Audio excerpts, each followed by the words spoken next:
तो पहला पॉजिटिव और निगेटिव वर्ड हमारे पास, यानी सीटेट का जो पूरा का पूरा पेपर होता है वो चाइल्ड सेंट्रिक होता है, बच्चा पर आधारित होता है। यानी बच्चा कभी भी आपसे डिसबैलेंस नहीं होना चाहिए। यानी पूरी की पूरी स्ट्रेटजी आपकी किस पर आधारित होनी चाहिए, तो चाइल्ड पर होना चाहिए। यानी पेपर जो हमारा होता है चाइल्ड सेंट्रिक होता है, टीचर सेंट्रिक कभी भी नहीं करेंगे, यानी टीचर को प्रायोरिटी पर नहीं रखेंगे। इसे हम लोग मस्ती में बोलते भी हैं, अगर बच्चा बच गया तो आप बच गए। है ना, आपको टीचर को कभी नहीं बचाना है, हमेशा किसको बचाना है, बच्चे को बचाना है। तो ये पहला पॉजिटिव निगेटिव वर्ड था हमारे पास। अगला वर्ड आता है विचारावेश, यानी ब्रेन स्टोर्मिंग आता है। यानी बच्चे में आपको क्रिएटिविटी को दिखाना है, यानी उसके अंदर विचारावेश अगर आ रहे हैं तो उनको आपको उजागर करना है। उसकी जो भी क्रिएटिविटी है उनको आपको मार्केट में रखना है, उनको सामने आपको प्रदर्शित करना है। इसका मतलब है अगर आपने इस तरीके से ऑप्शन सेलेक्ट किए हैं तो आपको उस क्वेश्चन में 1 नंबर जरूर मिलेगा। तो अगला पॉजिटिव वर्ड याद रखना, ग्रीन कलर से लिखा गया, ये पॉजिटिव वर्ड है। इसका मतलब है बच्चा कभी भी भय में, तनाव में, निष्क्रिय, बार बार याद करना या पृथक्करण, ये सारे के सारे निगेटिव वर्ड है। अगर किसी ऑप्शन में भय लिखा है, तनाव में आ गया बच्चा, या डर में है बच्चा, इनएक्टिव हो गया, निष्क्रिय हो गया, या हम कह रहे हैं बच्चे से आप बार बार इसको याद करिए या उसका पृथक्करण कर दे रहे हैं, तो ये सीटेट के लिए निगेटिव वर्ड है, वो आंसर नहीं हो सकता हमारा कभी भी। इसके अलावा हम लोग आगे समझते हैं, हमें बच्चे को हमेशा एनकरेज करना है, इंगेज करना है, यानी बच्चे को हमेशा प्रोत्साहित करना है कि आप ये कर सकते हैं। जैसे मैं आपको प्रोत्साहित कर रहा हूं कि इस बार दिसंबर में जब सीटेट का पेपर होगा तो आप 100% इसे क्लियर कर सकते हैं। यानी बच्चे को आपको हमेशा प्रोत्साहित करना है, यानी संलग्न रखना है। जितनी भी एक्टिविटी होती है उसमें बच्चे को इंक्लूड करके आप बातचीत करिए। कभी बच्चे को पृथक्करण करके उसको हटाकर हम बातचीत नहीं कर सकते हैं। मैंने इंग्लिश और हिंदी दोनों में वर्ड्स लिखे हैं, इसलिए एनकरेज और इंगेज ये दोनों ही हमारे लिए पॉजिटिव वर्ड्स हैं। बात क्लियर? अगला देखते हैं, ये बहुत ही इंपॉर्टेंट हो जाता मानकीकृत। देखिए मानकीकृत कोई भी चीज नहीं हो सकती है, ये हमारे लिए सीटेट के लिए निगेटिव वर्ड है। यानी आपने कोई भी मानक निर्धारित कर दिए, ये गलत है। वैसे सीटेट के पेपर में मानक निर्धारित है कि जनरल के लिए 90 नंबर और ओबीसी एससी एसटी के लिए 82 नंबर चाहिए। ये सीटेट के लिए निगेटिव वर्ड है एक तरीके से। यानी हम लिखे मानक पेपर कहें, मानक टेस्ट कहें, या मानक आकलन कहें, या मानकीकृत कहें, या स्टैंडर्डाइज्ड कहें, ये सब के सब निगेटिव वर्ड्स हैं। हम बच्चे के लिए कोई भी मानक निर्धारित नहीं कर सकते हैं। बात क्लियर? ठीक है, अगला देखते हैं। इसके बाद गैर उदाहरण, यानी बच्चे को हमें से एग्जाम्पल से समझाना चाहिए कि अगर बच्चे को कोई चीज समझ में नहीं आ रही है तो उनको उदाहरण के माध्यम से हमको समझाना चाहिए। ये हमारे लिए पॉजिटिव वर्ड है। अगला देखते हैं, लिखा है डिफरेंशिएटेड इंस्ट्रक्शंस, विभेदित निर्देश। हिंदी में, इंग्लिश में आता है प्रत्यक्ष निर्देश और डायरेक्ट इंस्ट्रक्शंस। इसका मतलब क्या है? जैसा बच्चा वैसा निर्देश। हम सबसे ये नहीं कह सकते कि बेटा बोर्ड पे जो लिखा गया इसे आप कॉपी कर लीजिए, ये हमारे पास प्रत्यक्ष निर्देश हो गया। ये हमारे लिए निगेटिव वर्ड है, इस बात को आप लोग याद रखेंगे। हमें क्या करना है, हमको बच्चे को डिफरेंशिएटेड इंस्ट्रक्शंस देने हैं। सब बच्चे को एप्पल पसंद है ऐसा कोई जरूरी नहीं है, किसी को बनाना पसंद हो सकता है, किसी को एप्पल, किसी को अमरूद, किसी को कुछ। यानी जैसा बच्चा वैसा निर्देश देंगे, यानी बच्चे के इंडिविजुअल अटेंशन पर हम लोग काम करेंगे। सभी को बातें क्लियर है?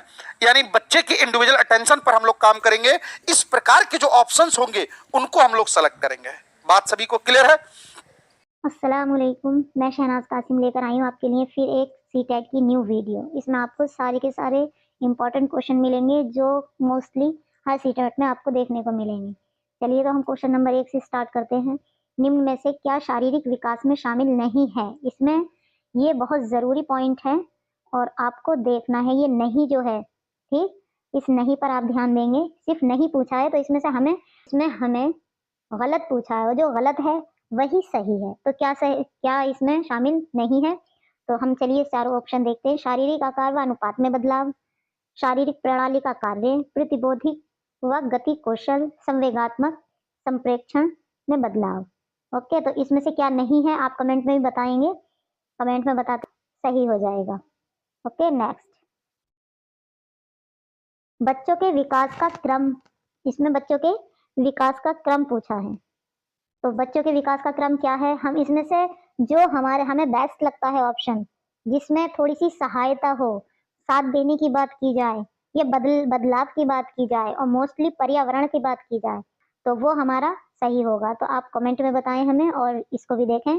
सबसे पहला है हमारा, जन्म के समय निश्चित हो जाता है। बच्चों के विकास का क्रम क्या हो जाता है? जन्म के समय निश्चित हो जाता है। या फिर पर्यावरण से उचित सहायता के साथ बदला जा सकता है इसको, या एक समान है और सभी संस्कृतियों में विकास की गति समान रहती है, या फिर पूरी तरह से अप्रत्याशित है क्योंकि ये अव्यवस्थित है। तो इसमें से कौन सा सही है हमारा? पर्यावरण से उचित सहायता के साथ बदला जा सकता है। अब नेक्स्ट क्वेश्चन पर चलते हैं हम। समाजीकरण की प्रमुख प्राथमिक संस्था कौन सी है? यहाँ समाजीकरण की प्रमुख प्राथमिक संस्था पूछी है। तो प्राथमिक संस्था क्या है? बच्चे सबसे पहले जब वो स्कूल जाने लायक होते हैं उससे पहले की संस्था पूछी है। तो सबसे पहला जो स्कूल होता है बच्चे का वो होता है हमारा परिवार। सबसे पहला स्कूल क्या होता है? परिवार। ठीक, पुस्तकालय स्कूल या सरकार नहीं होता, सबसे पहला परिवार होता है, फिर स्कूल होता है, और यहाँ पे इसका सरकार का तो कोई लेना देना है ही नहीं, तो इसको तो इग्नोर कर दें। ओके, नेक्स्ट क्वेश्चन पे चलते हैं। किस चरण में बच्चे निगमनात्मक तर्क कर पाते हैं? किस चरण में बच्चे निगमनात्मक तर्क कर पाते हैं व सामाजिक मुद्दों से सरोकार रखते हैं? सामाजिक मुद्दों से सरोकार रखते हैं कौन से? उसमें संवेदिक चालक अवस्था, ये गलत है। ठीक, पूर्व सक्रियात्मक अवस्था या मूर्त सक्रियात्मक अवस्था या अमूर्त सक्रियात्मक अवस्था। तो बच्चे जो हैं किन मुद्दों से सरोकार रखते हैं? मूर्त सक्रियात्मक अवस्था, ये हमारा सही हो जाएगा, मूर्त सक्रियात्मक अवस्था। ओके, अगले क्वेश्चन पर चलते हैं। जीन प्यादे, और ये तो सीटेट में सबसे ज्यादा इंपॉर्टेंट है। जीन प्यादे को हम ज्यादातर पढ़ते हैं और हमें पढ़ना भी चाहिए क्योंकि ज्यादातर क्वेश्चन जो है सीटेट में जीन प्यादे से ही रिलेटेड आते हैं। तो जीन प्यादे के संज्ञानात्मक विकास की एक प्रमुख आलोचना है, इनकी प्रमुख आलोचना है, उन्होंने बच्चों को सक्रिय कर्ताओं के रूप में नहीं देखा, उन्होंने अधिगम्य भाषा की बहुत महत्वपूर्ण प्रस्तावित की, उन्होंने समाज और संस्कृति के प्रभाव को ध्यान में नहीं रखा, उन्होंने ईमान व सज्जा के प्रयोग को बहुत ज्यादा प्रमुखता दी। तो जीन प्यादे किस चीज को नहीं मानते थे? समाज और संस्कृति। अगर जहां पर हमारा समाज और संस्कृति की बात होगी तो वहां पे हमारे वाइगॉट्स्की लिए जाएंगे। क्या? वाइगॉट्स्की, क्योंकि वो समाज और संस्कृति की बात करते हैं। और जीन प्यादे जो हैं ये संज्ञानात्मक थ्योरी में है, संज्ञान की बात करते हैं, माइंड की बात करते हैं, माइंड डेवलप की बात करते हैं, ग्रोथ की बात करते हैं, स्कैफोल्डिंग की बात करते हैं। ये सारी चीजें जो हैं ये जीन प्यादे के हक में होंगी। ओके, अब हम नेक्स्ट क्वेश्चन देखते हैं।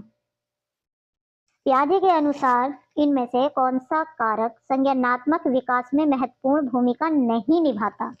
देखिए, फिर इस पॉइंट पर हमें सबसे ज्यादा ध्यान देना पड़ेगा। किस पॉइंट पर? इस